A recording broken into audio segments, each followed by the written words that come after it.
Some more in speed records in this day and age. You need coverage. Coverage? Oh, you mean them little root weevils that crawl around popping off cameras in your face? Yeah, those root weevils write history. Many of you know that quote by Jack Nicholson and A Few Good Men. You can't handle the truth. Well, you can, and Event Horizons will give you those truths. So when you're mad as hell and not going to take it anymore from that memorable senior network, you'll know just what to do. We will draw you in and become your news addiction at Event Horizons. Join us Monday through Friday from 10 a.m. to noon Eastern Time at freedomslips.com. At Revolution Radio. Our world team members are Dennis Fetcho, John Ilias, David Dunger, Hyla Cass, MD, Melanie Bridgeton, Jim Mars, Carla Harris, John Trallo, Maria Payan, Christopher Husser, DODDS, Jonathan Orchard, and me, your anchor, Dr. Robin Falco. If you decide not to volunteer, it will not be held against you in any way. Sounds dangerous. It is. Very dangerous. Count me in. And that's right here, Revolution Radio, freedomslips.com, where information never sleeps. Enjoy your extra big-ass fries. You didn't give me no fries. I got an empty box. Would you like another extra big-ass fries? I said I didn't get any. Thank you. Your account has been charged. Your balance is 0. Please come back when you can afford to make a purchase. No. I'm sorry you're having Come trouble. on. My kids are starving.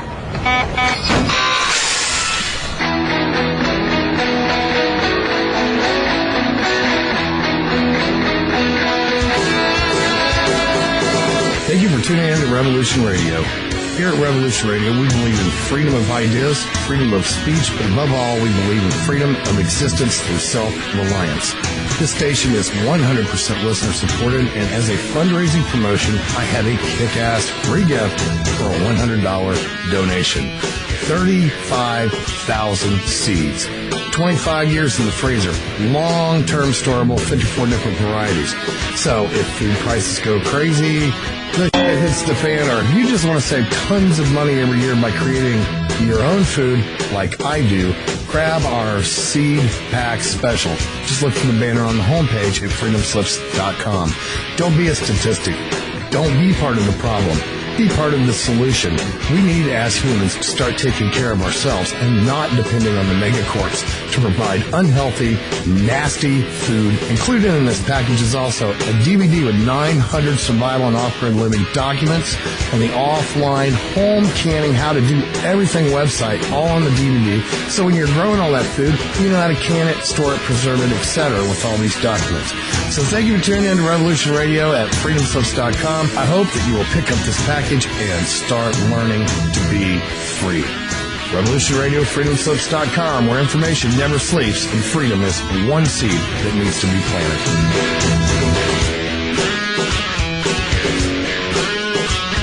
What are we doing live? That goes to eternity. Hello, everyone. Welcome to Researchers Radio Live. It's Joe Kiernan. Tonight, we're going to be joined with a good friend of mine, Mr. Lee Townsend. We're going to be talking about several different topics as well. Lee's a man who wears many hats. He's a host of a radio program himself. He's a musician, UFO, paranormal researcher. Could speak on many topics. And I was just on his show not too long ago, and every time we speak, we always have wonderful conversations, and we get to talk on many different things. So we're going to be bringing Lee in. Lee, are you still with me there, buddy? Yes. Good evening, Lee. Joe. How you doing, brother? I'm so happy to have you, man. I appreciate you having me. Oh, man, it's all my pleasure. You know, I didn't even get to ask you before the show, how's the weather up there? You had a long, strong winter, and did spring finally come and show you its Spring has finally broken in all of its wonderful glory. In fact, it even got warm enough today for me to turn the ceiling fan on and open up the windows. We're airing out the house after a long winter's nap, and everything is beautiful. Squirrels are coming bounding up to our deck asking for their peanuts, you know. Yeah, I talked to a few people over the weekend from up in the Northeast a little bit, past you. And it's like everyone Yeah. has a terrible cold. Oh, really? Yeah. So Yeah. watch out. Watch Yeah. out. It's been making the rounds around here, but What a winter, though. Even for you, Baltimore area, you got a lot more snow than usual, right? yeah, we did. We did in the Baltimore area. We got a lot.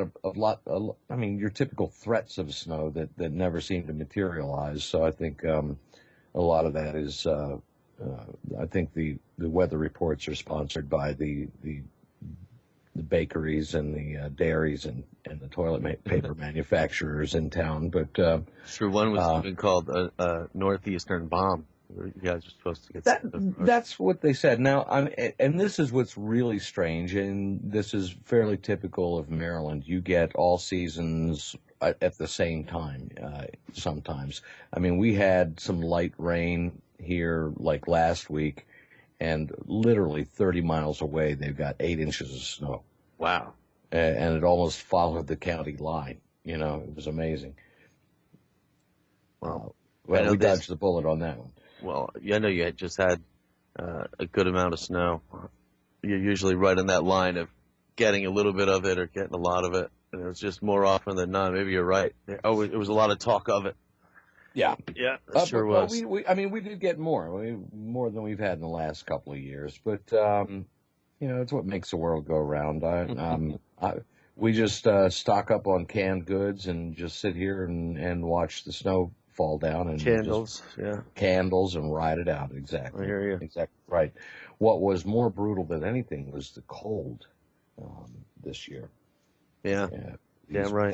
Polar bombs or whatever the heck it was the first year I really noticed they were introducing bombs into weather patterns. It was just they slowly just introduced that right in there. What does it mean? I mean, it's still the term nor'eastern is still confusing everyone. Really, what does that mean? But throwing the bomb in really got me. Right. I don't know, especially since really the storm didn't materialize into much. I'm learning. We'll see what that turns into. But it's all good. I miss you, Joe. I do too. It's been a while. It's really been a while. And see you down in South Carolina. And I keep threatening to come down there, but it's just a matter of finding a clear weekend to go ahead and do it. Well, everyone's busy these days. And even though we try not to be, we end up busy, as you know. And speaking of which, why don't you tell us where you host your radio show before I tear into your brain? Well, certainly. I am a lifelong musician. I've got professional musician for 40-some years now. I've even lost count at this point. And I took a hiatus from it for a few years. About 3 years ago, I got back into it again and have noticed there's been a real change in the whole the way things are being done. It's not the way things were back in the old days, where a working musician could work every night of the week if they wanted to, and there were plenty of large venues. Now it seems like there's more people that are vying for positions, playing positions in less venues, and it's created quite a quandary. So we decided that live music, particularly independent original music, needs kind of a kick in the pants, or an outlet, if you will. It seems like with the technology expansion, everybody and their brothers got a song up on the internet, right. And I guess we jumped into that ocean, but we're trying to raise the bar. So just mixing my metaphors like a dry martini here, but we're trying to get people to raise their head above the rest of the ocean. So we do a show once a week, and we feature once a week an interview. We'll bring in an independent original music artist in the Mid-Atlantic region and play their music, and really just kind of sit and have a little living room chat. It's not real formalized or anything, although that may be changing in the next few days. It's the Real Time Music Network. It's on Blog Talk Radio, RT-Music Net, and that's on Tuesday nights at 8 p.m. So thank you for that shameless plug. No, it wasn't shameless.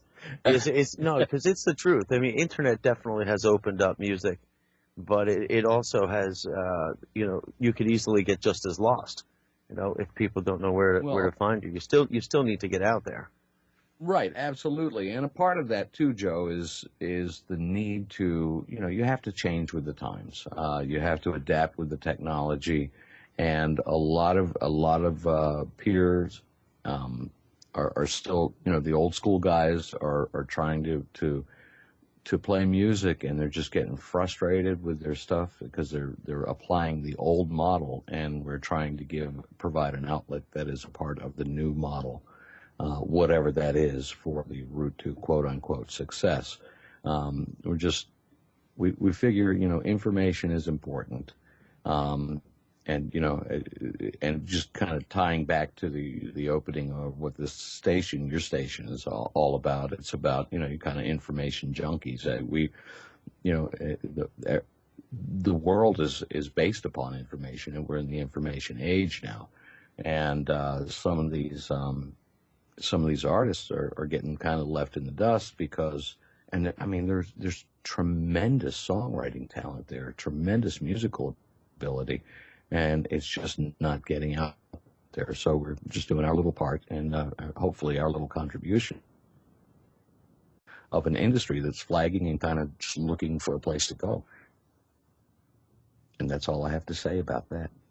Well, you're definitely doing a good thing for a lot of it, because we still need an outlet for everyone to really get to. Like I was saying, if my kids didn't know where to look for music online, I mean, it's not like it used to be. It's not like the days of vinyl and FM where you knew where to tune in for the new release of music every week. It's now with online release, it's all over the place. It's not really so mainstream label release anymore. It's if you don't particularly know of a new band that's releasing just online, they're still hard to get. So, well, it's omnipresent, and it's it's omnipresent and on demand, and that's the model that kind of is working now. And really, anybody with a computer can have a recording studio nowadays. Mm-hmm. And, just like anybody with a computer can have a radio station. And that's what we do. We have something that we feel needs to be said and needs to be explored. And, hopefully enough people will have enough interest, and enough people that really appreciate music and will utilize it as one of the outlets available. Yeah. And really much the same with paranormal radio, which is its own beast unto itself. Right, and as we were touching on earlier, how the UFO, the topics are not only growing, but it's just becoming more acceptable to talk about. And I was mentioning something here in my area where the news stations and on the radio, it's just becoming it's not so taboo. It's I'm happy just to see it in average conversations, as opposed to just a ridicule conversation. Exactly, and rather than be just a niche topic that kind of gets the corners of the mouth turned up into little smiles when you broach the topic, it is because of the preponderance of information that is out there and available. It's being fed in a large part by the broadband media, television and the networks, your history channels, your science channels, and so forth, Lifetime. Anybody that does specific series of shows that are dedicated to UFOs, it's a video world now. You're seeing the preponderance of YouTube is really taking off, and anybody with the camera can be a UFO hunter. And there's a lot of things that are going on that are being captured that had never been captured before.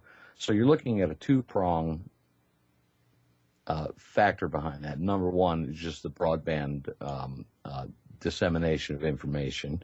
And then secondly, the fact that people are able to film things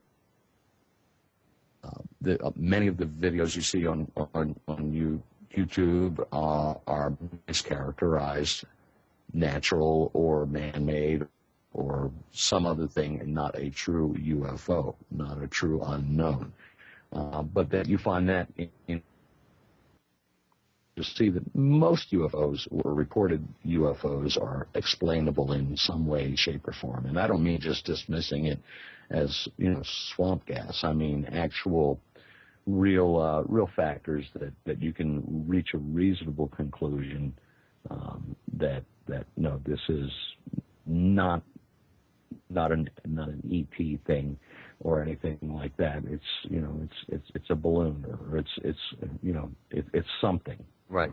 Yeah, I see so many of these videos that are very clearly silvered mylar balloons that people are saying, well, these are morphing UFOs, and they're clearly not. And granted, there are some videos that are there that do appear to be morphing, and you can't just categorize and pigeonhole them and say that no, this is, that you can't say that it's a mylar balloon. You have to leave it in the unknown category.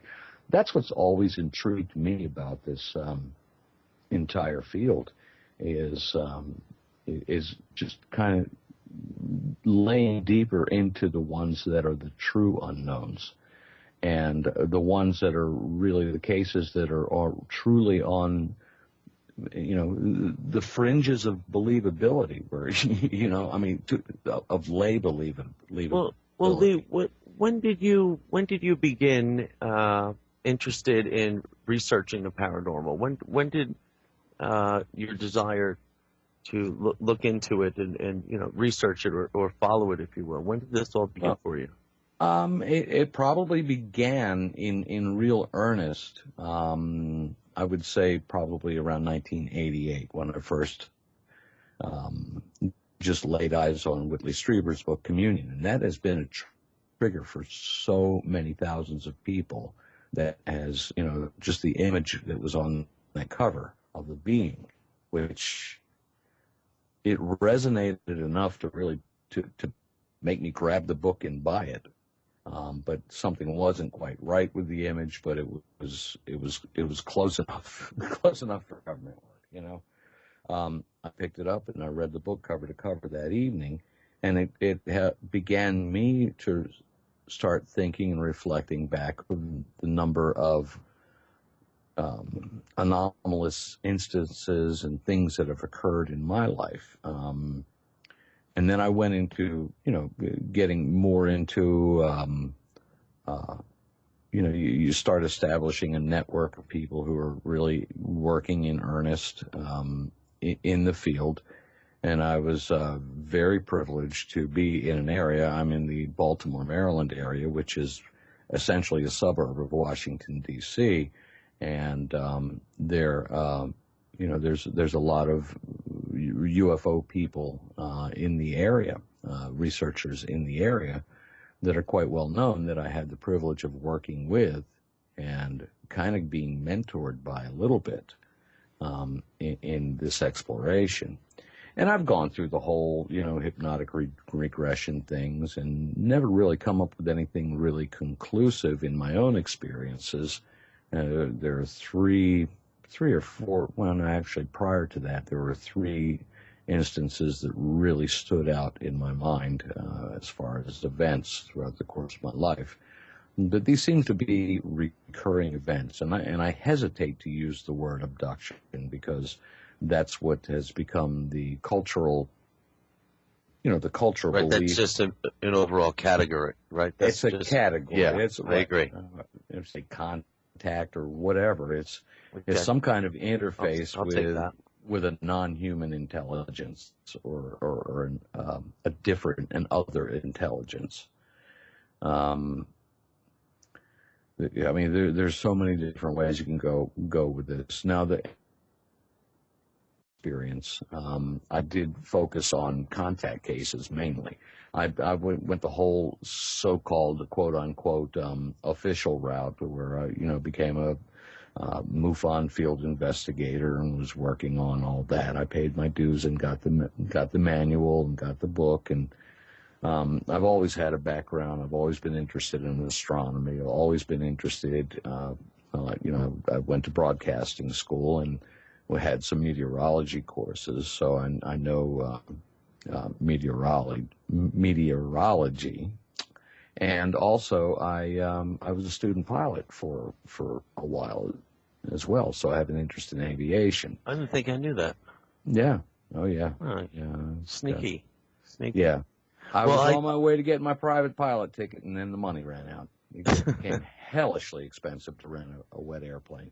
I see in the chat room we have a friend who's been on the show here before. Al Santarriga is his name, and he lives in the Hudson Valley. It makes me think we've spoken one time before where you had investigated or looked into the Pine Bush lights up there, right? Yeah, and I actually saw... When were you there? Was it in the 80s? When Negative. No, it was probably early 90s. I would say probably 93, 90, maybe as late as 94. It was mainly around 93 where I started going up to the Pine Bush and Accord and Ellenville and that whole area, all up around there. And I just saw there's nothing that you could really pin your, you couldn't really hang your hat on. Right. But there were strange occurrences that happened up there without a doubt. One night I was in the famous graveyard that they have up there. Sure. And I was, it sits up on a hill, and I was looking off to the north, and I could very clearly see the Big Dipper, and it was September, and let's see, I was watching the Big Dipper, and as I was looking at it, I saw a streak of light cut through it. I'm like, okay, cool, this is a meteor, and then it cut like a 30-degree angle, doubling back, and then it cut back again. So it kind of did a zigzag. It made like a reverse mark of Zorro, and it passed right through the Big Dipper before disappearing. Now, I've seen many meteors in my time, being a sky watcher because of astronomy, but I've never seen a meteor that abruptly changed course and then went back to its original track just a little bit further down. There's a lot of people there who, when they do speak about seeing things in that area, they're really adamant. And just the few that I've spoken to, they're not even. It's always so convincing when they're like older farm folk. When they're just regular old people living life, and they're so adamant that, lights regularly shoot past their property or this and that. It's a strange thing that was happening there in Pine Bush. But, when I was in that area, I think I've told you before, Lee, I didn't even know there was a phenomenon in Pine Bush until it was pretty much over with. Even though I was in that area. But this is also before the internet. If it wasn't in the newspaper, I didn't know about it. Right. I read the daily newspaper, and if it wasn't in there, I didn't know crap. Right. No, I got you. I understand. We've had other things. There was an occasion where my friend, my research partner at the time, Jeff Ritzman, we went up for a visit up there, and he's been there a few times now. Yeah. He's been quite around too. I'm sorry, Bobby. Go ahead. No, not at all. No, in fact, I think he's had his own road trip with his radio show up there. No kidding. But one night we went there, and we actually have these. We got these objects on film. It was like a really bright golden light that was hovering right above the treetops up on a ridge. Now we'd be up on the ridge on one side.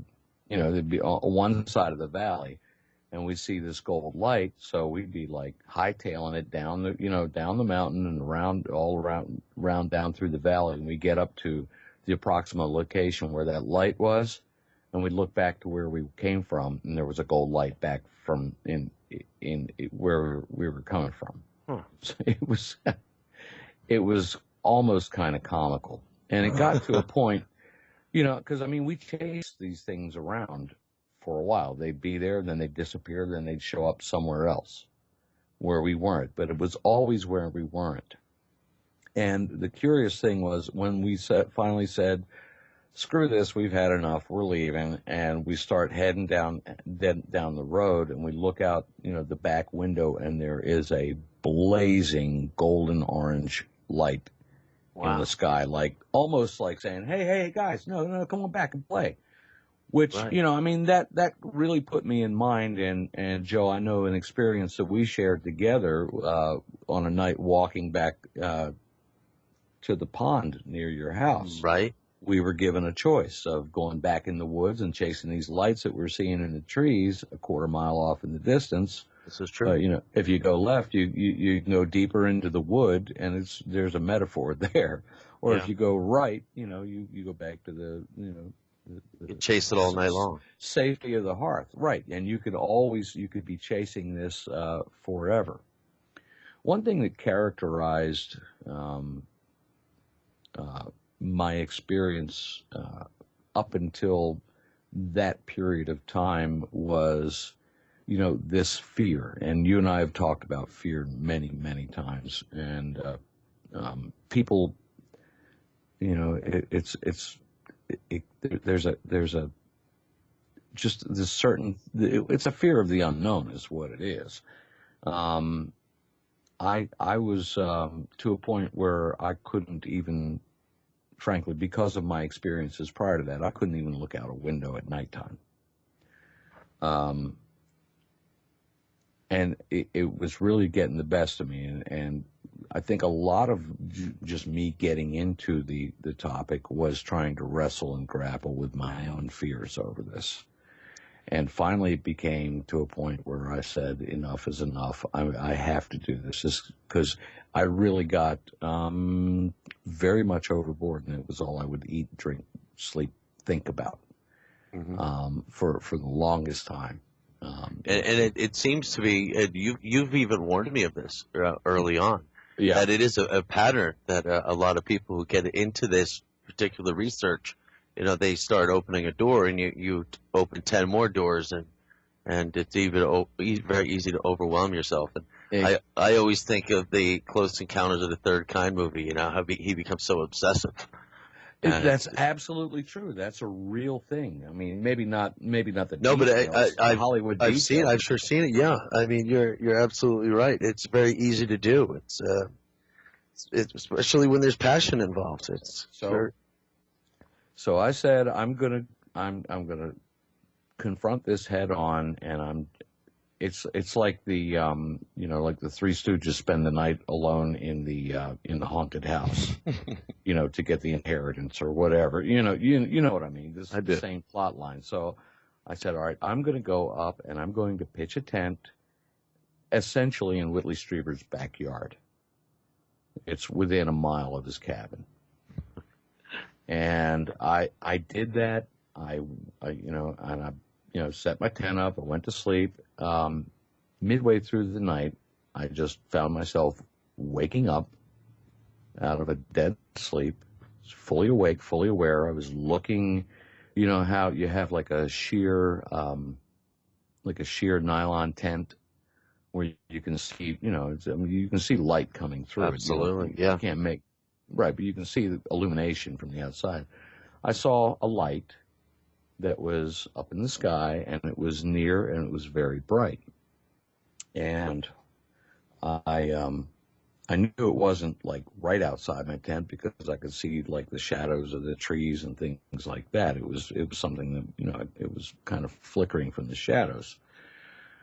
And the strangest thing, which really to this day, I still don't know why I said it, or at least not consciously. I just said to myself, oh, it's you. I remember thinking that in my head. And as soon as I thought that, there was like, all I can say is I was like, wham. And I was somewhere else. I mean, I was still obviously still inside the tent, but there was, I saw like an image projected in front of me, and it looked like a baseball scoreboard. And there was like a bazillion symbols that were flashing in these panels in this like baseball scoreboard, and they were going so fast that I couldn't tell you what any of those symbols were, not on a conscious level. Right, of course. Subconsciously, I think I was kind of assimilating some information. Nothing I could consciously assimilate. All right, that sounds very interesting. I went to sleep. Naturally, what's the first thing you do when something like that happens, something extraordinary happens? You go to sleep. Yeah, of course. You know, you're probably exhausted. I woke up, Joe, with no fear. And I looked at it. And bear in mind, this is only my interpretation, but I interpreted that as a gift of removal of the fear. And maybe it was just me, a higher part of myself that was coming to grips with this. Maybe it was, an outside influence. However, and I didn't know for years. In the last, probably about 4 years, I went to, one of the Dreamland seminars that they have in Whitley, and I think Jim Mars was there, and Linda Moulton Howe. They were all there in Nashville. I went for a two-day seminar there, and I talked to Whitley about that specific incident. And he asked me when it was, and this was right around the time that he was in process of losing his cabin. So he was almost, he was still there, but he was kind of on his way out. But he said that was the time, and he had not published this information at that time. He has since published it.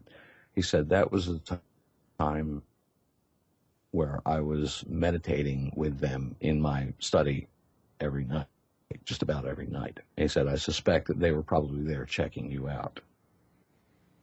Which, I mean, it didn't scare me, but it kind of it gave me a little aha moment. You know what I mean? Have you ever been able to recollect any of the symbols? No. But I will tell you, it's happened on about 3 other occasions. Of similar, like scoreboard or similar and symbols. It was symbol. Well, no, the symbols were similar, but the method of presentation was different. I mean, there was a time where it was almost like 6 spheres that were kind of hovering in front of me, and it wasn't as intense of a blast of information as this giant scoreboard. It's just everything's fluttering a million miles an hour. This was much slower, but they were more visual, I would say, than more 3-dimensional and more visual than actual, flat scoreboard symbols, just, stars or squirrely lines or whatever, No, that has happened on a couple of other occasions. Well, there's quite a few theorists out there on many different academic levels that put forth ideas that any communication, whether UFO or alien, are usually it's an individual experience. Sometimes on mental wavelengths, some who can see and others who cannot. What do you think about things like that? Well, I've actually heard that said many times, and I believe it to be true. And really what it is, it may be the acuity of our perceptions, and it may be, it's all, okay, you have a stimulus, you have something that happens outside, and then you have, we have our perception of it. Our perception will be an analog of what it is we're actually seeing. It'll be our definition through whatever cultural bias or whatever training, whatever things we've had. I mean, for crying out loud, I've had a report of a Mack truck trailer, a Mack truck tractor flying through the sky. It's people kind of see what they expect to see. And we talked a little bit before going on the air about gap filling, where people kind of fill in the gaps on things. And I don't think a lot of time that's done maliciously. I think that this is our minds naturally gravitate towards trying to extract meaning or trying to place meaning, place a structure on some kind of stimulus that it's receiving, and that it doesn't have any precedent for. It'll grab like the next best thing, whether it makes sense or not. you know.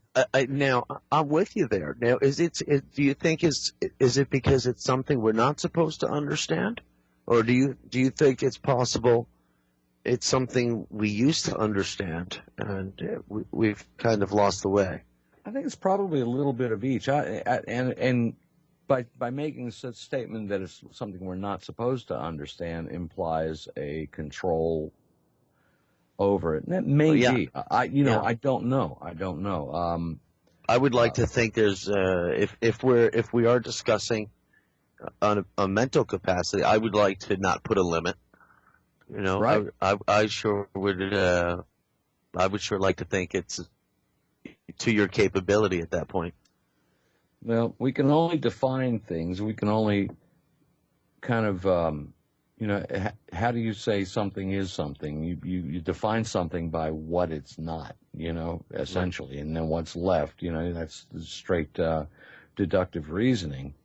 At a certain point, we go, as humans, go into the inductive phase, which is probably a whole pile of deductions and historical bias that would induce a conclusion on our parts, and that would be, you see something in the sky, and okay, this is anomalous, this is strange, there's a phenomenon, I don't know what it is, but I've seen pictures of UFOs before. I've seen pictures of flying saucers. I've seen the beam ship. I've seen, Billy Meyer's beam ship. I've seen the Area 51, sports model. I've seen blah, blah, blah, blah. You've seen all these types, and that's the one thing that always astounded me is how many freaking models of UFOs they have out there. Like, no two are alike. Even photographic evidence. Yeah. So... Well, it then becomes a question of, how the manifestation, and really, this is what this whole investigation has morphed into. It's really interesting that you can sit and watch the History Channel or the Science Channel, where they do the more sensationalist aspects of this phenomenon. But when you really get down to it and really try to define it, it really becomes more a study of people's perceptions and the way that their minds process things. And that topic also speaks to your question about a one-on-one interaction, if you will. Mm-hmm. The only thing that leaves open for me is if one were to consider some sort of a mental capacity for the manifestation, when it's viewed by multiple people separate from one another, and they witness the same thing. So I understand it could be a mass hallucination of sorts, a mass manifestation, but I also understand to get on the same wavelength of several people, if several people are trying to meditate together, is a very difficult task to do. Sure. Never mind people who are not participating in what you're trying to see.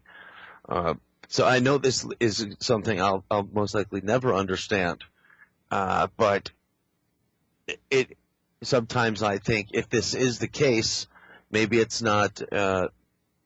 Maybe it's wavelengths being sent to instead of us trying to send out and receive. Maybe there is an impression that is sent. Well, that could be. I mean, I don't know. In fact, we kind of explored that topic on our radio show, and granted, our show is mainly centered around music, but pretty much no topic is off limits. And we did an episode I'm trying to think of the title of the episode. It was like flying saucers, ghost flying saucers, Bigfoot, puckwudgies, mermaids, and musicians. It was exploring why artists seem to have more of a proclivity to this kind of I use the term paranormal not in the popular sense, but in the classic sense, why they have a tendency to be receptive to these kind of paranormal activities. I think it's a great idea.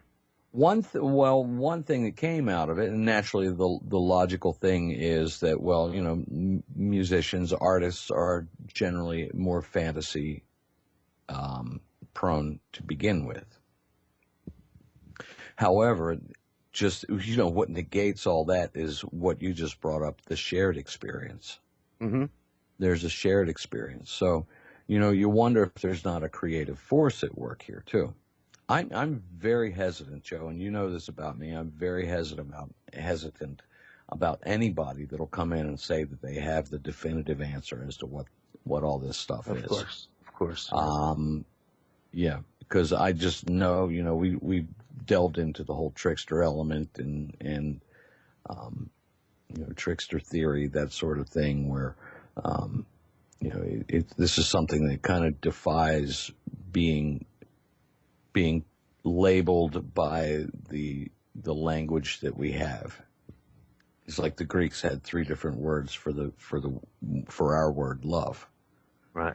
You know, they had 3 different words. They had different meanings. So our lexicon is different from what this phenomenon's lexicon is. And we're trying to make translations that only closely approximate what the true meaning is.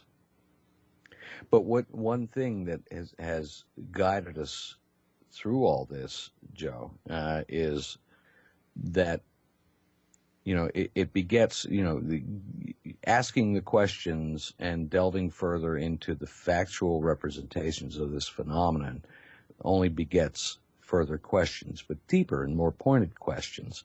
And a person that delves into this, that immerses themselves into this topic, if they stay on the course of trying to find a hard nuts and bolts answer to it, they're just going to drive themselves crazy.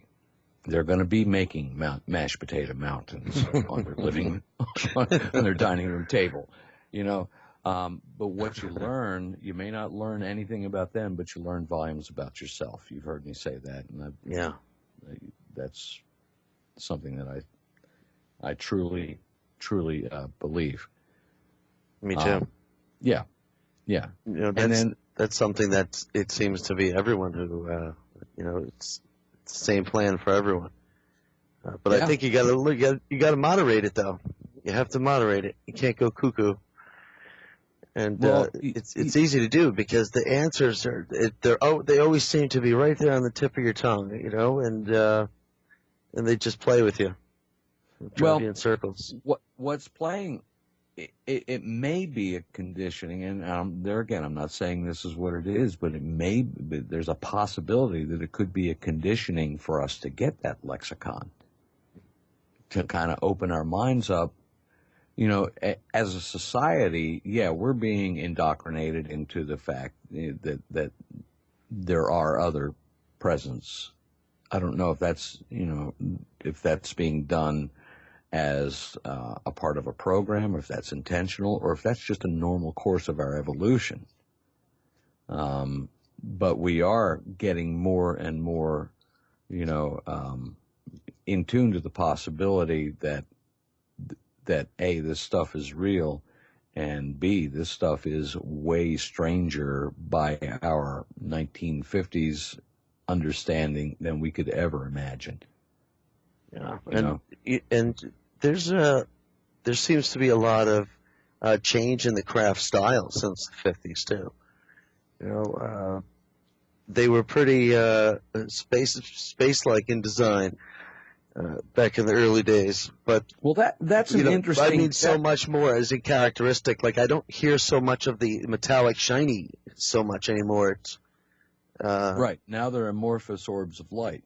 Exactly.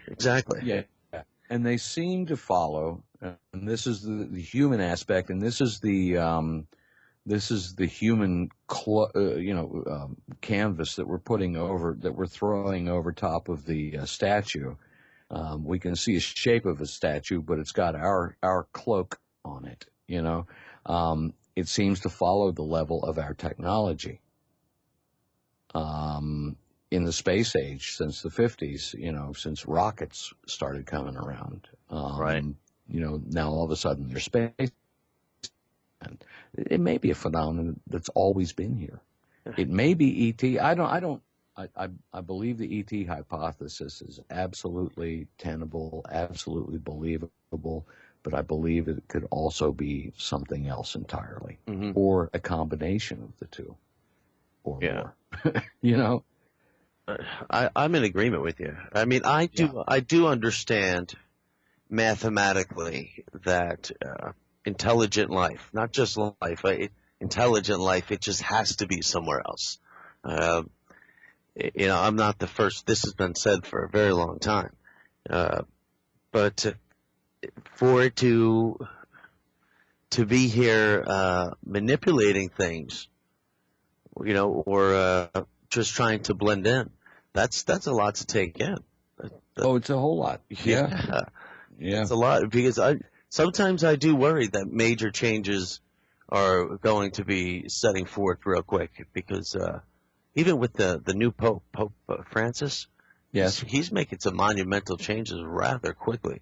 Yes, and I really haven't heard too much of a backlash on it yet. It seems like even a lot of the cardinals are, they're just everyone's still very hesitant. But he even stopped writing the name, the word Pope, when he signs even Vatican documents. He just writes Francis now. He quit writing the word Pope too. He's just a regular guy now, huh? He's just a regular guy. He's giving the appearance to be. I'm interested to see what's going on, because I mean, I really wasn't trying to get too involved, but he did release that they were going to scan with the greatest technology, be scanning and releasing 85,000 documents that haven't been seen in 500 years.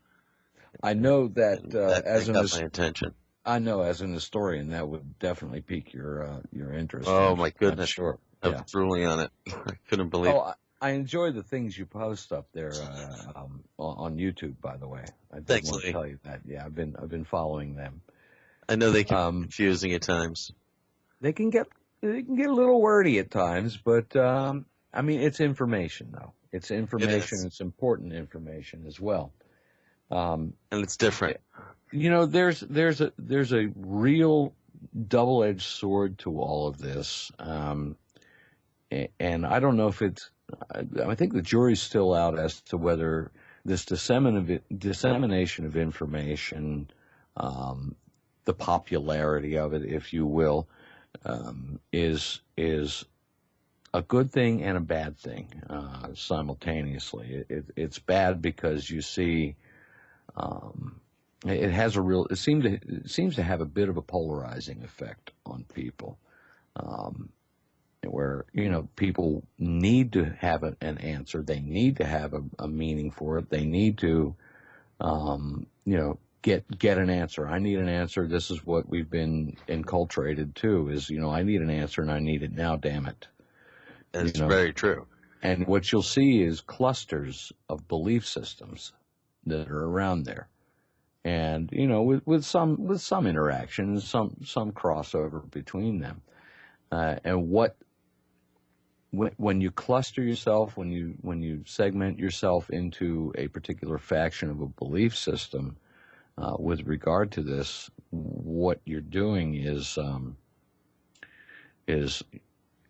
eliminating critical thought. And you have to continually apply critical thought to this. I don't know that we're ever going to find the answer, Joe. I really don't. However, as a society, just as it happens on a personal level, hopefully as a society, we'll start wising up and learning volumes about ourselves and how we function. Yeah. Well, I'm hoping. Yeah. Little by little. Little by little. I was very interested with the Vatican release because they have so many cool things and so many different books I'd love to see. But a lot of them they already did post, but they're just listed like, let's say, file numbers from 1 to 6,000 is what they already have. But they're not going to tell you what those files are. I was going to say, what's the content of those documents? Is it like the Cardinals' laundry lists or something? See, that's the thing. There's no interpretation. There's no explanation for any of them.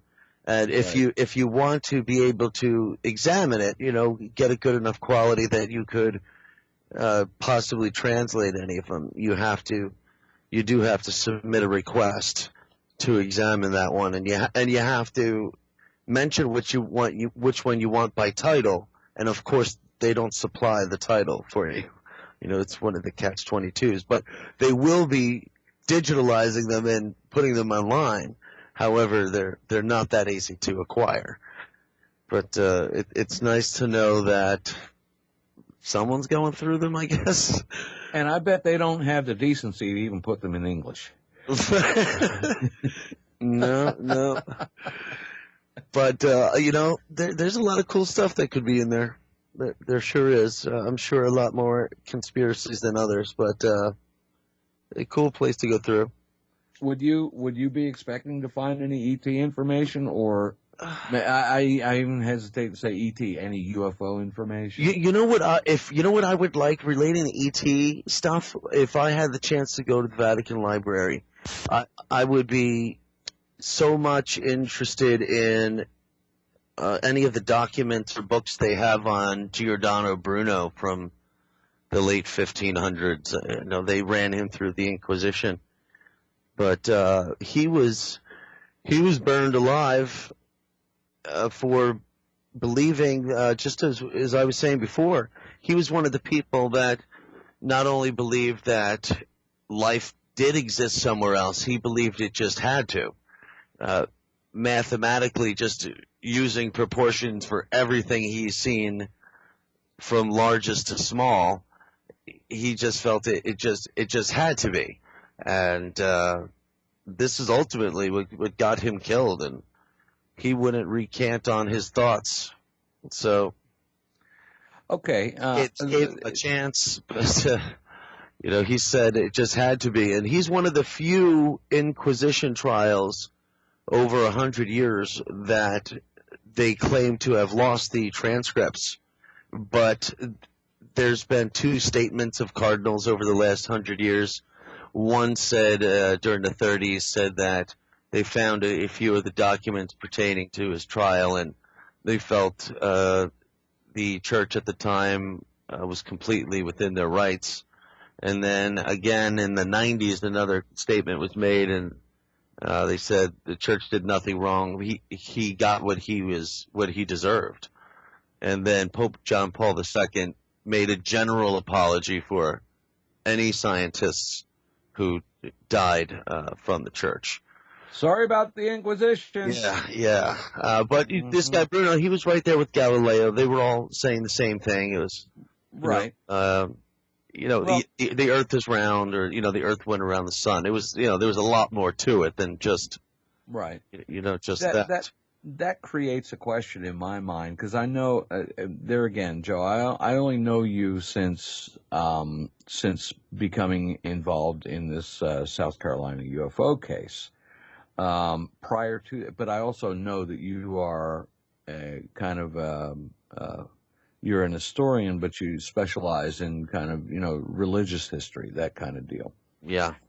Did you have that fervent of an interest in that topic prior to this spate of UFO experiences? No, yes and no. No, but but yes, in the sense that I knew so many things. Like, let's say Giordano Bruno, where I knew so much about the guy, but not so much interested on his looks on why life has to be beyond here. Lee, we'll have to get back to that after the break. I didn't even know the break was sneaking up on us this quick. We just got just 3-4 minutes, Lee, and folks, we'll be right back. Just hang in there, and we'll return to it. All right. Thanks. Welcome back to Researchers Radio Live. It's your host, Joe Kiernan. We're here with our guest tonight, Mr. Lee Townsend. Wow, that was a really nice round of applause, man. You have a very spacious studio. I got to tell you, our studio... Well, it's just very strict. They're not allowed to interrupt you while working. we have a nano studio here. We have it's me and our producer Bev, and then occasionally we have our guests in here, and we have a limited studio audience. We have enough room in the studio audience for two. A table for two. My producer Tim is one of the people who I was referring to who are just deadly sick with some kind of spring flu. I fared it pretty good. My household's been all right so far, but we'll see. But spring came pretty quick here, though, man. It was like 3 weeks ago. It came, it went from just being mid-50s, 60 degrees every day to boom, 80 degrees. Oh, man. I'm not complaining. I golfed this morning. I think I got sunburned. Now, see, I got a break through this winter for 2 times. In January, I went to Los Angeles, and it was like 90 degrees there, and it was 17 back here. And in February, I took the whole crew down to. We did a remote broadcast from Naples, Florida. That's awesome. And they had a record high 88 that day that we were down there. So it was outstanding. But anyhow, spring is here and we're happy. Before I forget, we were talking, you asked me a question if I had been thinking about these things prior to seeing the lights. Yes. Now, with this guy Bruno's a good example because I knew about him, but I had always wondered why he was detained, because the guy was in prison for 7 years and tortured at least 18 times, but he wouldn't stop saying what he had to say, and that's the thing, we really don't know what he was trying to say. But what's important about this guy to me in history was this guy was in the 1480s. He had come up with an idea, and of course he's not the one to invent this idea. He was the first one writing it down, and what he was speaking and writing was he learned such a way that he considered it memory to be an art, and he could recall pretty much anything beyond him, if it's happened. In a logical sense, not what did I eat Thursday, just right. the universal questions, things of this nature, and it was, you would think, would be quite scary, because in the 1480s the Inquisition was pretty strong, and he was a priest, and the bishops above him and even the cardinals all got to watch this guy in action because he would put on these displays. And he wrote a book called The Art of Memory, and he got called to Rome to go see the Pope, and not in a bad way. The Pope wanted to see this in action too, and he put on a display. Pope was impressed. He gave the Pope a book. Pope accepted this book, and he apparently was recognized by everyone, just being a complete wonder at doing this. But then he also is the same guy who was saying how life had to be elsewhere, not just life, intelligent life. It just has to be. And all he was doing his whole life was proving mathematically how it happened on the smallest scale and the largest scale. Right. And So which quantum physics is actually beginning exactly, to figure that out nowadays. You hit it right on the head, because he's actually the first person to write down the theory of time and space being relative, which Einstein went on to prove. But right. Einstein wasn't the first to propose such an idea. But, we were at such a level of great mathematicians at this time. It seems like the only thing, like the heresies don't change over the ages, but the methods of dealing with the heresies, fortunately, are getting a little more humane. Now they just laugh at us. Well, this is one of the guys. I wouldn't mind having some of these books if they exist in there. I mean, a lot of his, not a lot, maybe 6 of his books do exist, and they're all pretty impressive. He's a big hermeticist. He's big there. But even SETI is Search for Extraterrestrial Intelligence. You know this organization. Sure. They give out an annual award every year for the best researcher in the field, and this is called the Bruno Award in regards to Giordano Bruno. Awesome. And he was so adamant about what he believed in. After 7 years, they said, we're going to take you into the center of town and burn you for these ideas. And he said, I'm going to yell out the truth when I get out there.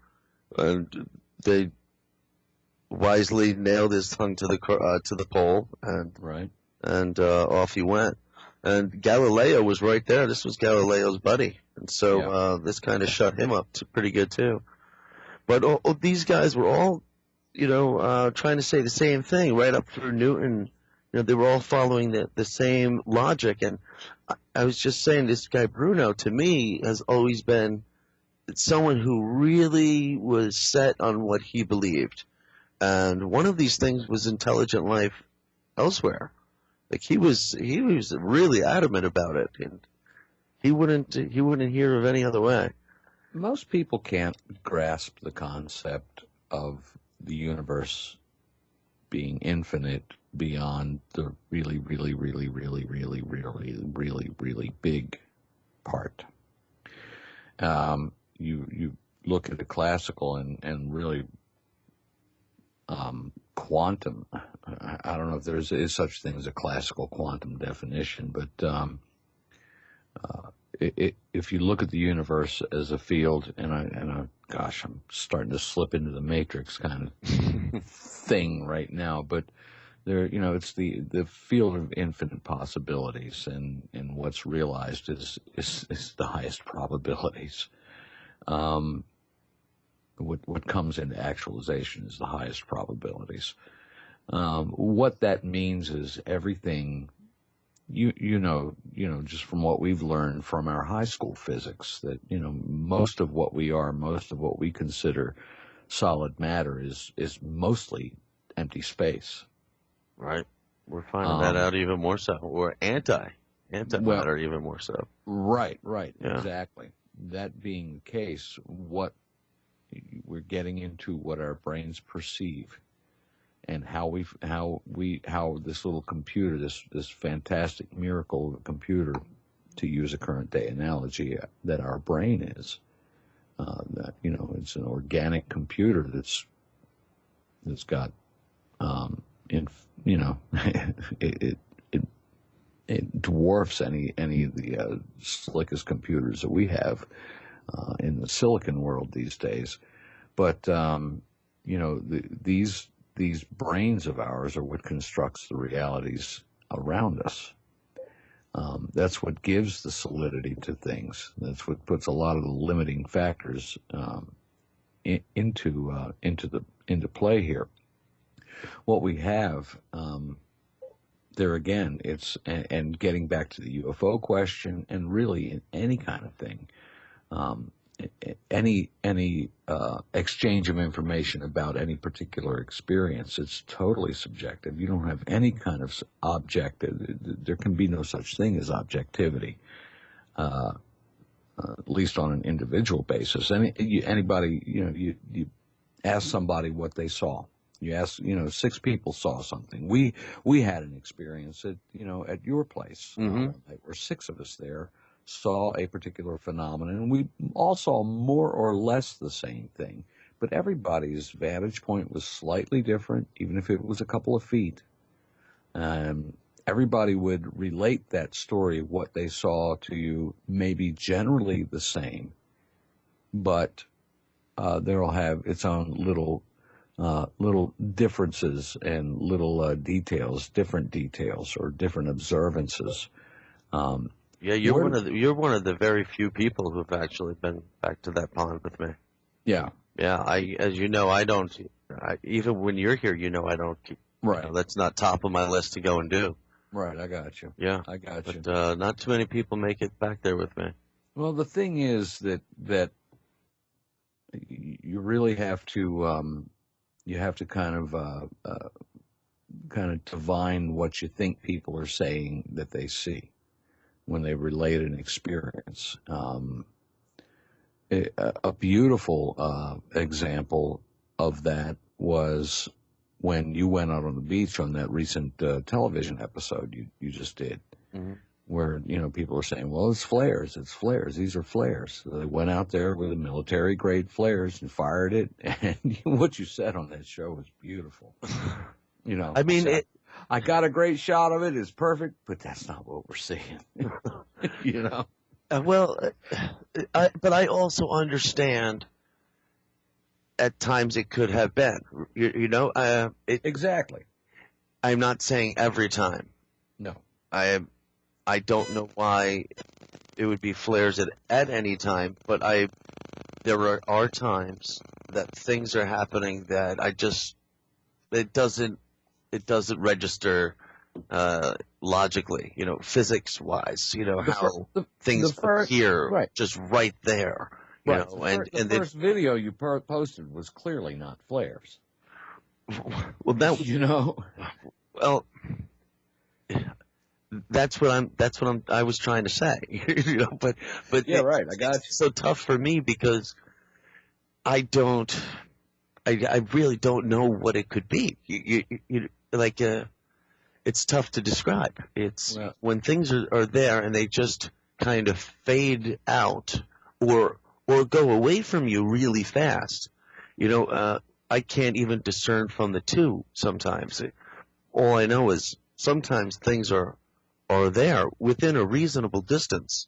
Right. And sometimes they will move along, but other times they'll just appear and disappear silently and not far. Yep. And other times they could be flares. I'm skeptical of it too, but I don't know is what it is. I know the claim on, we've heard reports that no flares were being tested that night. These stories have changed too, and I understand it's doesn't necessarily have to be to deceive. It's the people testing flares don't have to give up when and where or what they're doing. Right. And I understand that. I do. Well, the bottom line is, we're trying to find our culture, what our society, whatever it is, the way we're brought up, we're into an instant gratification. We need our answers. We need them now.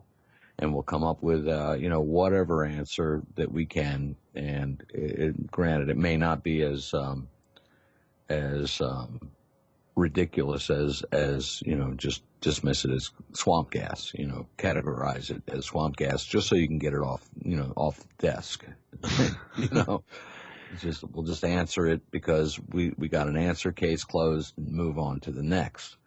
Yeah, when I have gentlemen like Gary Travis, the 37-year pilot, where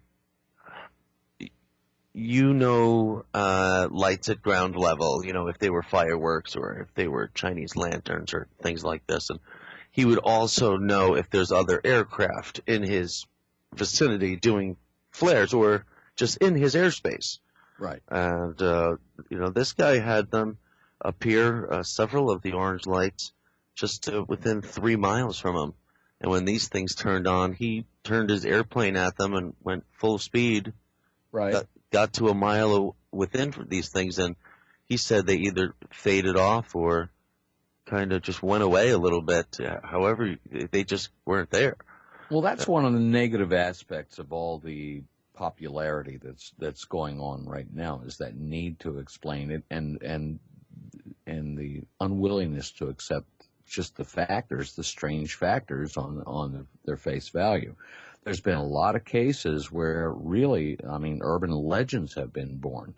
And we've been able to, 2 of them in particular, we've been able to track down and trace what the genesis of each one of them were.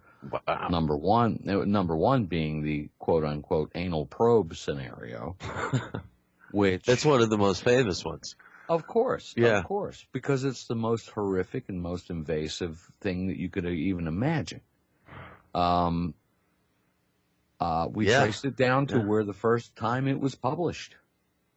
No and and in speaking with the person that published it, he said, you know what, in looking back, I'm not even sure that really happened. The other one is, the other urban myth is the aliens ate my baby, or aliens took my baby, kind of deal, which was, that was from the Copley Woods case, the Bud Hopkins case. And Deb Cobble, who has been quiet for years and years, recently, in the last couple of years, she's come out and said that what she told Bud was that she just had this dream one night. She never said that this really happened. It was just strange. And all of a sudden, and I've had it as being a quote-unquote abduction researcher years ago, that I've had many cases where women have come up to me and said, well, I was pregnant and then I wasn't, inexplicably. You trace it all back to a suggestion that has been purported in the mass media, where prior to that, you don't have reports of that by and large. Now, maybe she got the notion from someplace very obscurely. I don't know, but I believe that's the first place where it was most popularized, and it has taken off. That is an unintended consequence of, of the wrong cloak that's being thrown over the statue. Yeah, that's very true. Other guys have made careers out of it. Out of selling books, out of hypnotizing people. I used to be a proponent of regressive hypnosis, and now I'm so far displaced from that. I'm 180. Did you partake in it yourself? Yes, I did. Yes, I did. Did you not benefit from it? With a licensed hypnotherapist, and that was one of the things that actually, a trained licensed hypnotherapist, and that was one of the things that clued me in that I did have a real experience. What happened to me, I didn't have any recall beyond what I had already had of the experience, and I knew I'd been regressed back to the age of 8 because I could hear myself speaking as an 8-year-old. It was weird. That is weird. Because it was like, he's like, you're 8 years old now. Yes. Like, wow. But as soon as we got up to the event that we were exploring, I spontaneously, in a panic, jumped out of the trance mode that I was in. So there was something that I wasn't supposed to remember, or had blocked myself strongly enough to give me a panic reaction, and to the point of actually ending the session. So at that point, that's when I decided to let sleeping dogs lie and not look out my window at nighttime. It's like that, the Seinfeld, the painting of Kramer, where they said it's hideous, but I can't look away. It's a great painting. Yeah, it is. It truly is. It I is. have the T-shirt of that. By the way. No, it gets a hold of you. It does get under your skin. It makes you ask the deeper questions if you get into this. And I enjoy watching these programs for the entertainment benefit of, or for the entertainment aspect of it. And I just like how serious everybody gets about their investigations, and how dramatic, how much dramatic impact they put on what's going on. If you accept this as a matter of course, as a part of a normal continuum, we're being bombarded. And here I'm even falling into my own assertion of cultural bias by saying that, we're in the information age. Everything around us can be boiled down to information. And what this is information that we don't have a form factor for, that we can't categorize.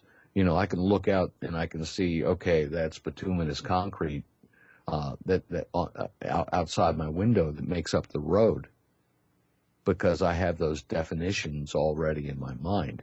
If something appears in the air, it might look like a bottle rocket, it might look like a big white donut, it might look like little twinkly lights, it might look like an orange thing.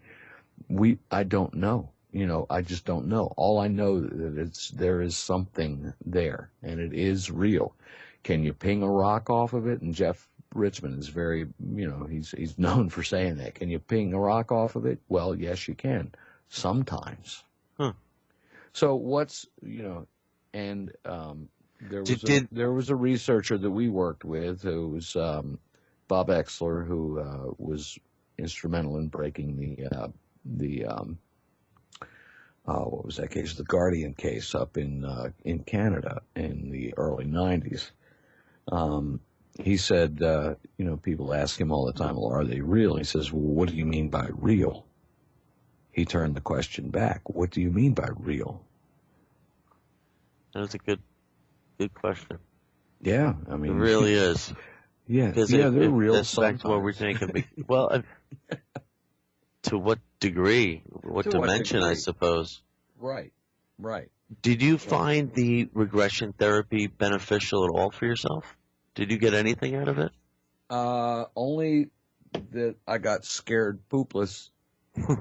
Only that it really brought the fear and the terror that's associated with these kind of encounters to the forefront. There's something that I have a very, very, to this day, a very vivid image of that I use I don't share it with anybody, I don't tell anybody what it is, because I use that as a marker to determine veracity of a report. And it's this is one very clear image that I have. And that was the point where we got to with the hypnotherapist, that I think the can got opened and it wasn't supposed to be opened at that point. Mm-hmm. I was going to ask if you had any association with dreaming. Do you think dreaming? Do you have any recollections with dreaming onto any of these prior, like the symbols from the scoreboard? I typically do not. Nothing. I don't. I usually when I go to sleep, I go off. I just I switch. And I told you what my sleep habits. Yeah, we're going to try to change that. Yeah, right. you might be recalling dreams soon enough. Well, I may be, but usually when I was going anywhere, I find just about anything and everything interesting, and I have my fingers in a lot of pie. You said at the outset of the show that I wear a lot of hats, and I do. And, yeah, you do. That generally, never a beret. But never a beret. Right. That's right. Generally, I would sleep 4 to 6 hours a night in the past, and now I'm, since my heart attack, I've slowed down a bit, and I sleep 6 to 8 hours. And well, I love the quote from Rodney Dangerfield in Easy Money. He said, "I don't know how to go to sleep. I just know how to pass out." Yeah, exactly. And that's what it is. I mean, right, you're just so exhausted. You're out. Yep. I hear you. Yep. And you're going strong. I'm the same way, man. I seldom remember dreams unless it's a recurring dream. Right. But you've mentioned before and even earlier, if let's say when we were talking about Bruno and the UFOs, it's sometimes I think when an impression is left, I'm just speaking on my behalf, of course. I wonder, was this message kind of coming to me because my background is prepared to understand that, whereas certain images that might be projected to another person would, I'm just saying specifically with me, it might be completely unfathomable to someone. They might not even know what to do with it. I'm saying, out of all people, there's just so little who can understand this, let's say. That may be very valid. That may be a very valid point. But I just keep leaning back to the title of communion, and this is really it truly is a communion. It's almost a communion of spirit. With what? I don't know. I couldn't tell you. Yeah. But it's a communion with an other. So yeah, there is an information exchange that's taking place, but it's not. It's not. I don't get the sense that it's. I think it's more even keeled. I think it's a more even keeled exchange. I would love to get into some of these documents, of course, if the Vatican documents really had anything to show on the topic. I'd be keen to see them if you can get a hold of them. Well, that's a lot of reading, I'm sure, for someone. I would love to know, just in all honesty, is this something that is new to us, or have we known this for so long and been hiding it, I think the shamans have known it for forever. Yeah. They work with those spirit forces, and they just have a different lexicon. They have a different way of explaining it, or a different way of understanding it. And with the couple that we interviewed at your home that night, where the wife comes from his wife comes from a totally different culture, in central Mexico, mm-hmm. where it's these kind of things are kind of like a normal accepted thing in life. So it's like not a big deal to them. It's interesting, it's curious, but I think they take it a lot more in stride than we as Americans do. Right. There is a major cultural influence, whether we notice it or not, compared to mm-hmm. other nations. There's no doubt about it. Yeah, and also speaking as far as the experience, and you'll see that if you go into the different cultures of the world, they have different legends, different stories, different ways of looking at and different ways of interpreting and relaying that information than everybody else, or than others, not everybody else, but than others. Yeah, because it was more than the shamans. I mean, right? It was, let's say China, India. I believe there's many different ways to attain what people are trying to attain. Right. Native American cultures. Oh yeah, I completely am a believer of that. I have no doubts about it at all. I think on that end, I think a lot of that has just unfortunately been lost. Well, and you had actually explored the with respect to the South Carolina sightings, a possible Paleo-Indian connection in some way, shape, or form. Yeah. Shakespeare said it. There's a lot more than we ever dream of. Yeah. I do feel a connection with that. I really do. But I know that there was a lot of shamans here in just North America that traditions have been going on for so long, and the tradition of an understanding that they were just kind of swept away so fast. It's a shame. So what's the difference between their culture and ours? Technology? No, I mean, I understand technology being a great benefit and an aid, but I also see a lot being lost with it so fast. Just dependency on it is terrible. But we don't have an understanding. There's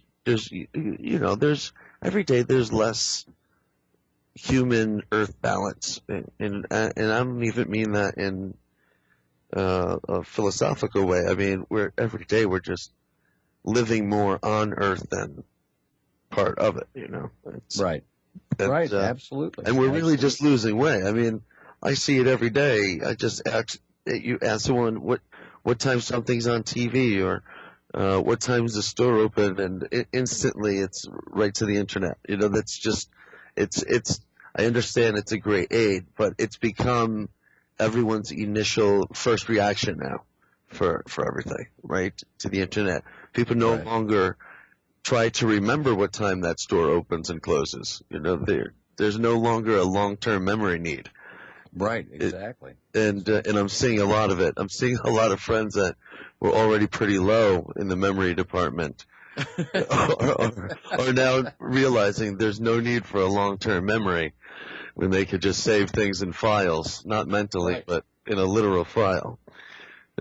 So I'm worried about the direction of that. But as an aid, technology has been fantastic, but we really haven't used it to our benefit. Oh no, we haven't. It's and still unfortunately, very controlling, and in many ways, controlling in to make money, of course. As we get into the 10-second soundbite mindset, there's no way you can even begin to grasp the totality of what this experience really represents. It's so incredibly deep and so pervasive into really everything that we as a human race are. And there again,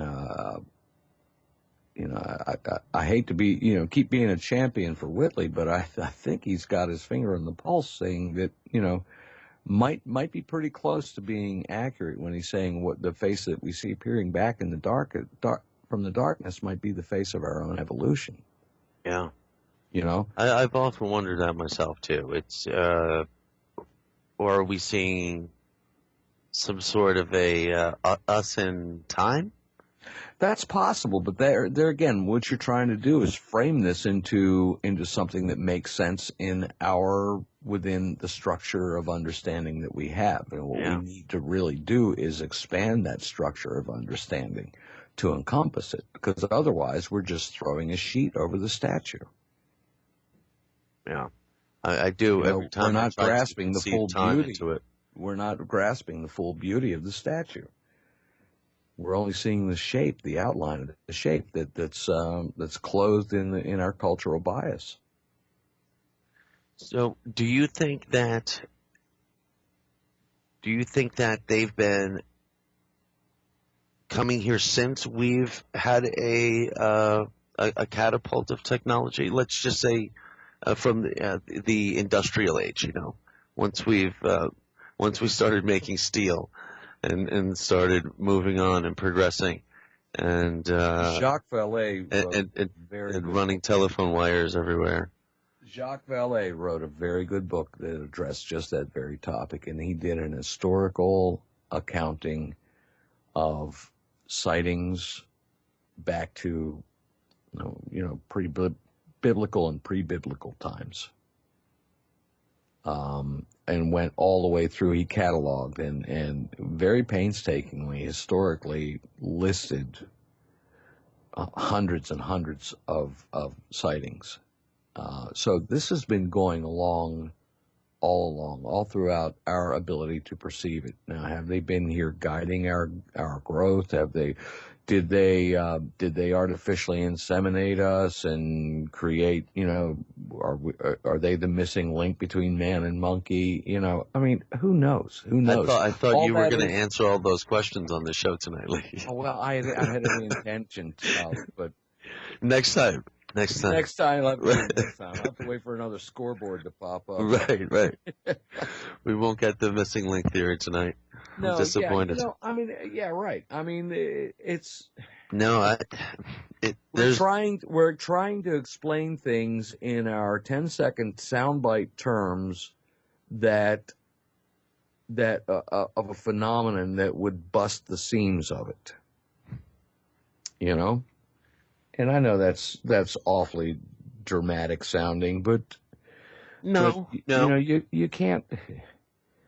No, because anytime you put it in a box, it breaks out of the box. My other hang up is if there is an interaction, well, let's just say in the future, like tomorrow, the next day, if something is coming here of intelligent control, and does it already know where to go? I mean, at one point there had to have been where, if let's say our military is working with them, at one point they were landing random places, and I just wonder why we don't hear more of that. Like, I hear of like the crash that led to what's known as Roswell, right? But I'd never hear of they landed, came out, and were asking questions to learn more, unless all of these things somehow happen on a subconscious level. But I think if I landed, let's just say if I crossed the sea on a boat, you're going to ultimately try to communicate with several different people trying to get the answers you're looking for. And I'm just not hearing those stories so much. And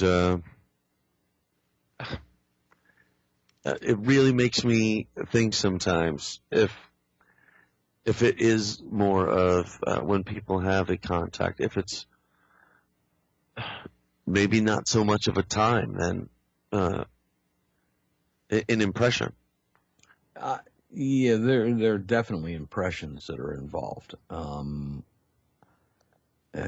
It's always for me. It's always the confusing part of it, because it's one of those things that where you say it happens so fast, but yet you could do it you could think of it in slow motion. Mm-hmm. You could really frame it out if you needed to. That's why it's important to, putting my investigator hat on. It's important to get the information, to get the firsthand accounts as soon after the event as possible, because of the just natural tendency of the brain to do gap filling and to alter things to work it to a point where it does make sense. The good gap filling. Yeah. And there's nothing nefarious about it. It's a natural process of how our brains work. Mm-hmm. Now, how was it, Lee, that we initially, I never really quite got the story on how we ended up meeting. I mean, obviously we exchanged communication before you came down here, but wasn't there a few different people that it went through?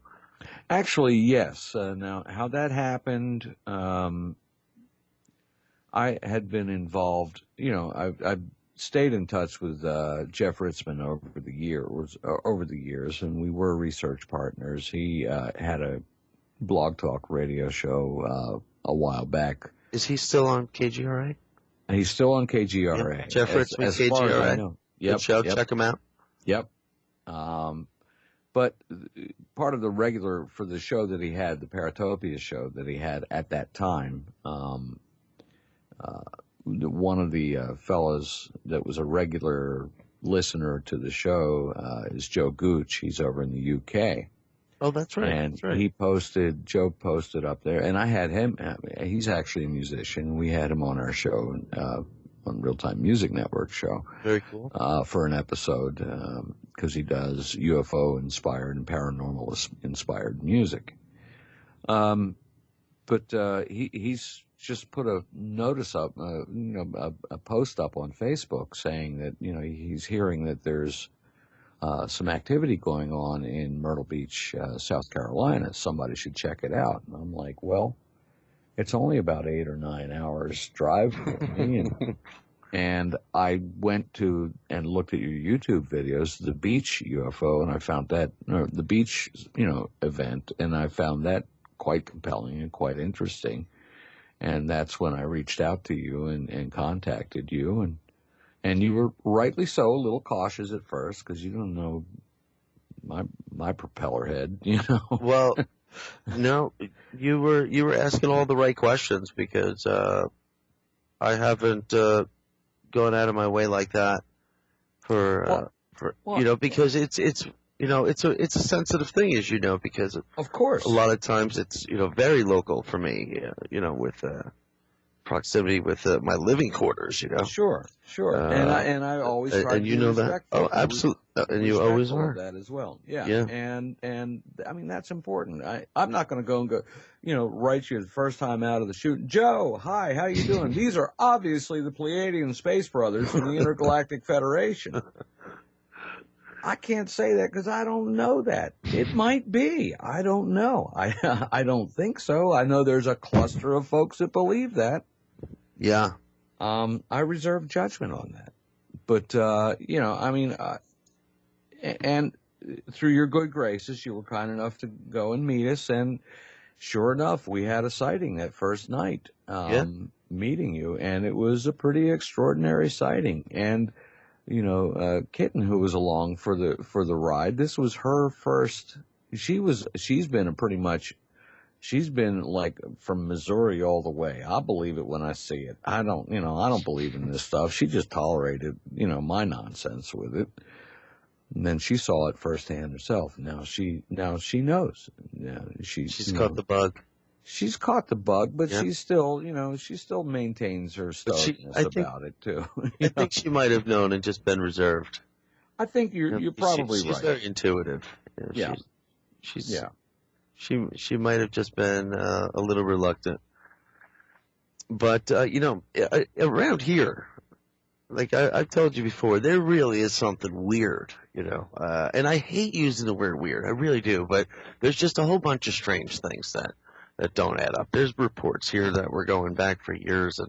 Right. And strange doesn't really even do it justice. It's almost beyond strange. No, but I'm sure in most places, if you dig back far enough, you start coming into a lot of interesting things that happen. It's like I said before the internet, there was really, how do you look into these things of research? You have to go to a library. Then you have to know what you're looking for. And what you found was materials that were prepared by people that were doing this for a profit. Right. As well. So there was a profit incentive in there. And part of the profit incentive is also to sensationalize. It's very true. Well, granted, if you were sitting on your back deck and something came down and hovered 5 feet off the ground, 20 feet in front of you, you would think that a bit sensational. Mm-hmm. Yeah. However, selling that to the masses at large, it doesn't negate it. It doesn't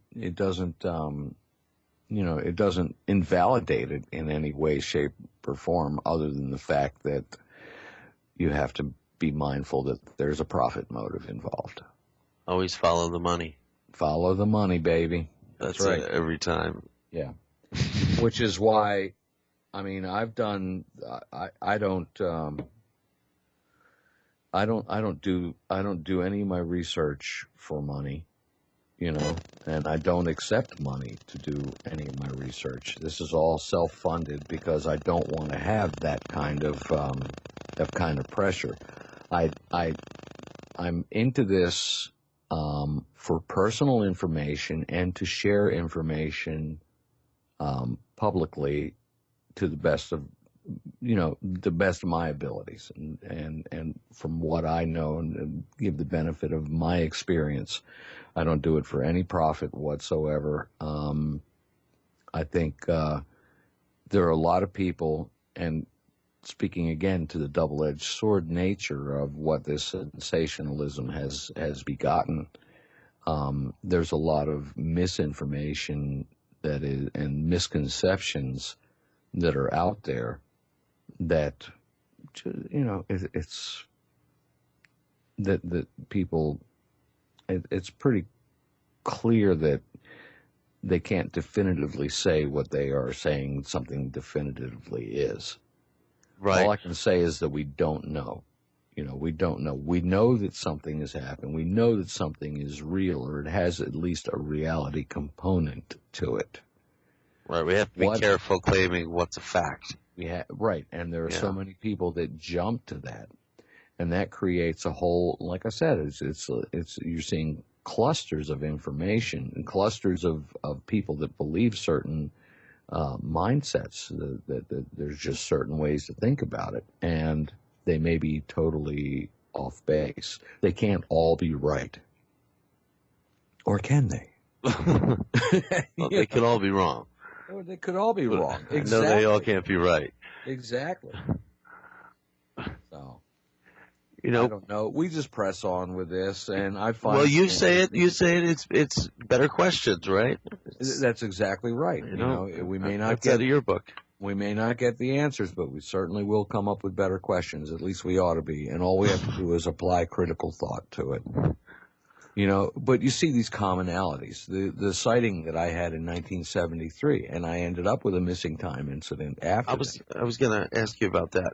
Yeah, I saw what has been, which heretofore I had not ever heard it said, but since then I've heard it said many times, where I saw a red light that was traveling across my field of vision, and when it got right in front of my field of vision, and it was off in the distance, it split into three. It just went whoop, and there was, one kept on in the same straight course. One went up and the other one went down. And I chased after the one that went down. And I came around this, went up the highway and turned off a side road and went up around a corner. I came up to where a high school was, came around a bend, and I saw this blazing, huge red light hovering directly above a water tower right behind this high school. And the next thing I remember is getting all excited naturally. And I think I was, I was 18 at the time. And I turned the car around and drove to the nearby police station. And I said, well, I wanted to report. And I said, have you had any reports of UFOs? Because I want to report one. They said, no, we don't have any.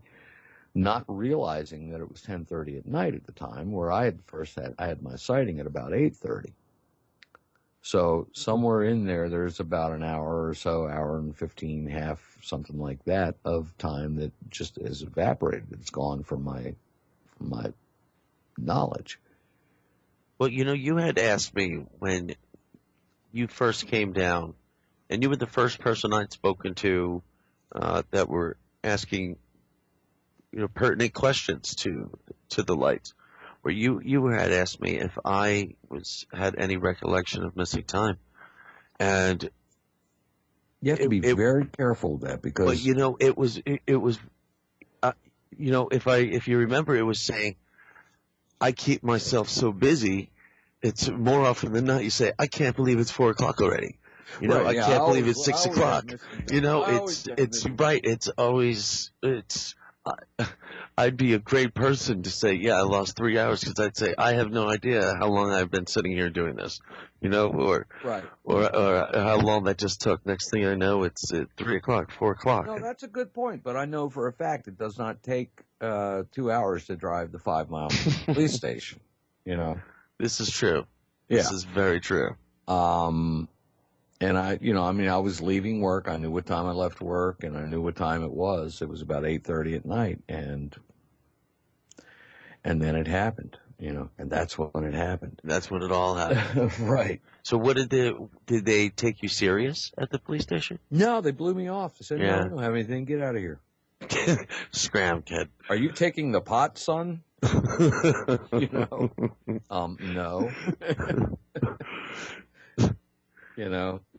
This is the 70s. But, yeah, right. But Right. also, I'm sure, correct me if I'm wrong, not many reports, really, I'm sure police stations had to deal with. You really think, were the people calling in reporting such things? Actually, there was a think so? flap. There was a flap around that time period No kidding. in that area, and strangely enough, it was right near Fort Meade, Maryland, which is kind of the hub of the intelligence world. It is right there. That's very true. Yeah, and it was also, this is the other very curious thing. It was also right in the approach path to Baltimore Washington Airport at the time. It was Friendship International Airport. Directly on the approach path. So you would think that maybe somebody in a tower would have seen something. Yeah. This is the other part, and this is the other aspect that we had talked about, and maybe we'll get into this another time, is the personal nature of the sightings. It may happen, it happens either individually or in small groups generally. It might be, sometimes there's a lot of people that see it, like the Phoenix lights, but most sightings are with just a very small number of people, and most of the time it's just one. Do you see more, do you hear more people claiming it to be some sort of an luminous light as opposed to a material craft? Lately, yes. Yeah. Lately, yes. And there again, this is part and parcel. What I believe is part of the cultural conditioning that we have, the cultural bias that we have. As far as the corporeal reality of a structured craft, sometimes, yeah. Right. Sometimes, no. Sometimes it's just a little ball of light like Tinkerbell, Right. I would, in my mind, right, being what we see every day, I would imagine if there were some sort of intelligent life within some of these lights, they would have to be of a good size. Okay. If you get into the notion of a fractal universe or holographic universe where the totality is contained within the totality of the universe is contained within every element of it. Yeah. Size doesn't matter. I've been telling my wife that for years. But that's another story. We can't teach her science, right? Right. It's always the downside. But she won't stand for science. I hear you. Well, we just got a few more minutes left in the show, Lee. Okay. And I want to tell everyone what your name is again here, Mr. Lee Townsend. And Lee has been my main go-to guy for everything I've been experiencing here in Myrtle Beach since it's really basically been happening. You were just not too long after when I started. I'm the go-to guy because I don't know nothing about nothing. Well, that's not true. You've been helpful in many ways. You've been here several times. Like I said, you've been back there to that pond with me, and very few people have. I can just tell because you, I don't go over there that much. Unequivocally, there is definitely something anomalous going on in Myrtle Beach, South Carolina, without question. I've laid eyes on it. I don't purport to be an expert, but I do know, I know my sky fields. I know what astronomical events look like. I know aeronautical events. I know meteorological events. I just can't say meteorological, but I know those events. And I don't know all of them, but I know enough to, with a reasonable degree of certainty, can identify, Well, we saw lights moving in a pattern one night because it's, Lee, more often than not, when it comes to speaking of something in this area, it's usually about the orange lights, but that's not always what it is, We've seen half a dozen different manifestations down there. Lee, we ran out of time in the show, my man. All right, Joe. You're gonna have to come back. This is part of a 10 series edition. It'll be my pleasure anytime.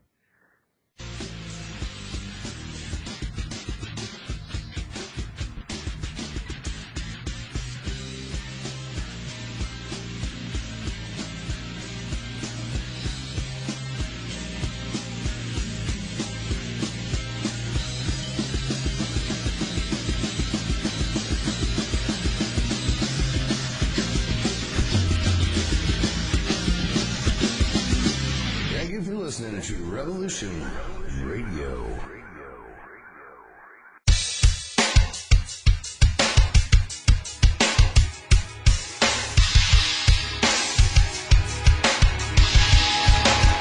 Enter into a world unseen on Raven Star's Witching Hour. You will encounter eclectic topics from the realm of spirit brought into our matrix of truth.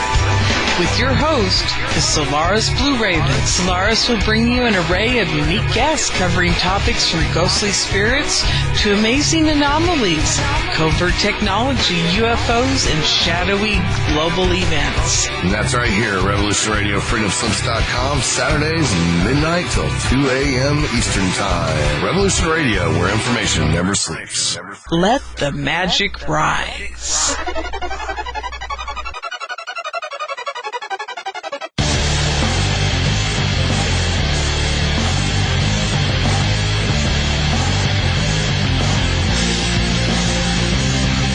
Hi, this is Bo. And this is Rocco. And the Bo and Rocco Show is here to offer insight into legal and lawful remedies. Our goal is to remain free and help others remain free in an ever-increasing police-like state. With the help of our guests, we try to answer questions such as what went wrong and what can we do about it. So tune into Revolution Radio at www.freedomslips.com Wednesday nights, 10 to 12 p.m. Eastern Standard Time to listen to the Bo and Rocco Show. You don't need to expect us. We're already here. Revolution Radio. Every Tuesday evening on Revolution Radio at freedomslips.com, we present our goddess spiritual warrior, Kathy Bilski. I command. I call to the architect of the universe's divine creators and ask for permission to quantum leap the world in all life forms on all planes and dimensions